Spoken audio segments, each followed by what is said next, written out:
सारिका खोई हुई सी अभी भी वहीं बैठी रश्मि की सुनाई उस कविता के बारे में सोच रही थी।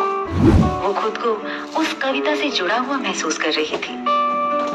फोन की रिंग से उसकी तंद्रा टूटी। वो उठकर बाहर आ गई। रोज सारिका देर तक ऑफिस में रुकती थी, पर न जाने आज क्या हुआ, वो जल्दी ही वहां से निकल गई। ऑफिस से बाहर आकर उसने ड्राइवर से गाड़ी निकालने को कहा। ड्राइवर गाड़ी ले आया और सारिका उसमें आकर बैठ गई। कहाँ चलना है मैडम? Marine drive. ये कहते हुए सारिका ने आंखें मूंद कर सर सीट से लगा लिया। ड्राइवर ने गाड़ी आगे बढ़ा दी। आंखें बंद करते ही सारिका अपने बीते कल में चली गई। सब चीजें धुंधली ही सही, पर एक एक करके आंखों के सामने घूमने लगी। 12 साल की थी सारिका जब वो अपने माँ और पापा के साथ पहली बार इंदौर से बनारस घूमने गई थी। उसे बहुत अच्छा लग रहा था और वो खुश भी बहुत थी। सभी शाम को होटल में ठहरकर अगले दिन सुबह सुबह ही घाट देखने निकल पड़े। कितना खूबसूरत नजारा था। उगते सूरज की किरणें जब घाट के पानी पर गिरती तो पानी सोने की भांति चमक उठता। सारा वातावरण सुगंधमय था। अधिराज और अंबिका वहीं सीढ़ियों पर बैठकर उस खूबसूरत नजारे को देखने लगे। सारिका और उसकी छोटी बहन वहीं साथ में ही खेल रही थी। बचपन में सारिका काफी शरारती रही थी, इसलिए अंबिका और अधिराज जी से नजरें बचाकर वह घाट की सीढ़ियां उतरकर कुछ नीचे चली गई।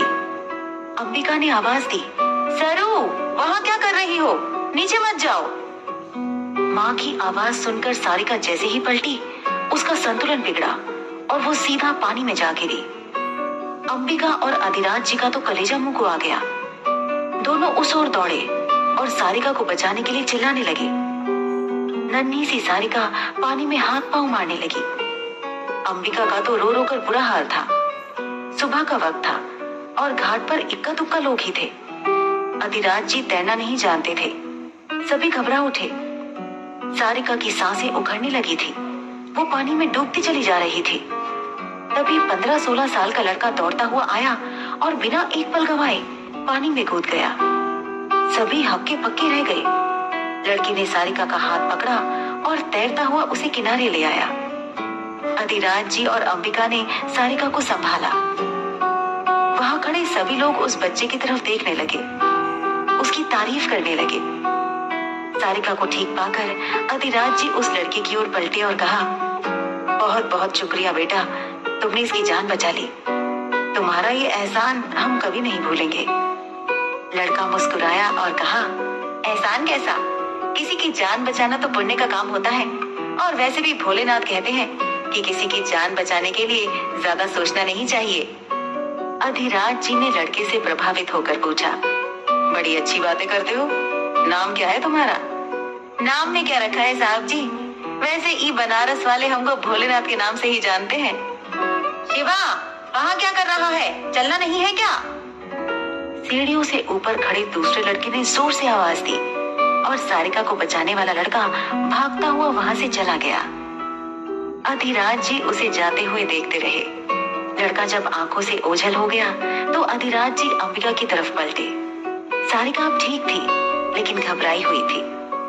अधिराज जी ने उसे गोद में उठाया और सबके साथ वहां से चले गए।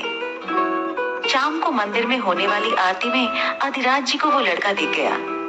लड़का पक्का शिव भक्त था और उसके चेहरे के नूर को देखकर लगता भी था कि उस पर भोलेनाथ की बड़ी कृपा रही है। अधिराज जी बड़े प्यार से लड़के की तरफ देख रहे थे।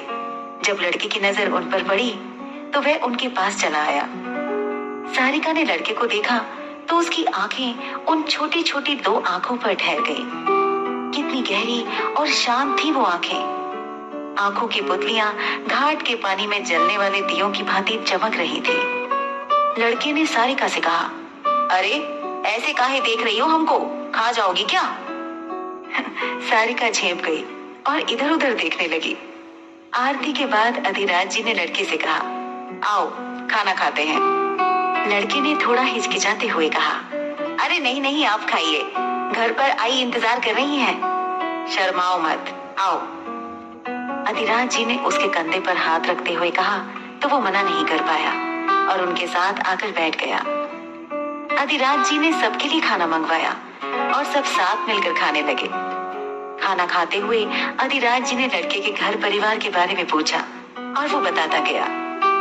सारिका नजरें बचाकर बार बार उसकी ओर देख लेती। अब तो लड़के को भी सारिका का बार बार यूं छुप छुप कर देखना अच्छा लगने लगा था। वो मुस्कुरा उठा।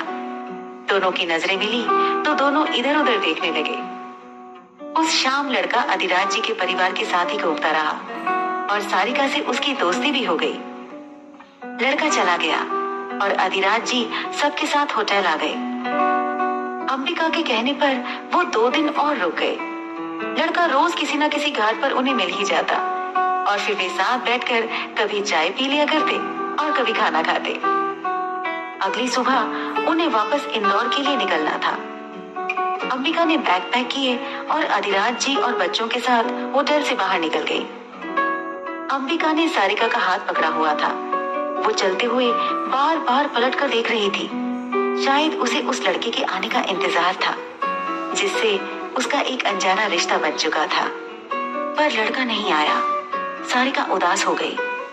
अधिराज जी ने सामान गाड़ी में रखवाया और सभी आकर गाड़ी में बैठ गए। सारिका भी आकर गर्दन झुकाकर बैठ गई। सारिका ने एक आखिरी बार आस भरी नजरों से गर्दन उठाकर देखा। गाड़ी से कुछ ही दूर खड़ा वो लड़का सारिका को देखकर मुस्कुरा रहा था। सारिका की खुशी का ठिकाना नहीं रहा। ये कैसा एहसास था वो नहीं समझ पाई, पर इस वक्त उसे वहां देखकर उसे सुकून मिल रहा था। उसने अंबिका की ओर देखा तो अंबिका ने उसे जाने का इशारा किया। सारिका जल्दी से उतरकर दौड़ते हुए उसके सामने गई और जाते ही शिकायती लहजे में कहा, तुम इतनी देर से क्यों आए? तुम्हारे लिए ये लेने गया था। कहते हुए लड़के ने एक सफेद चमचमाती चेन सारिका के सामने रख दी। सारिका ने चेन ली। उस चेन में एक लोहे से बने पत्ते का टुकड़ा था। सारिका को वो बहुत पसंद आया।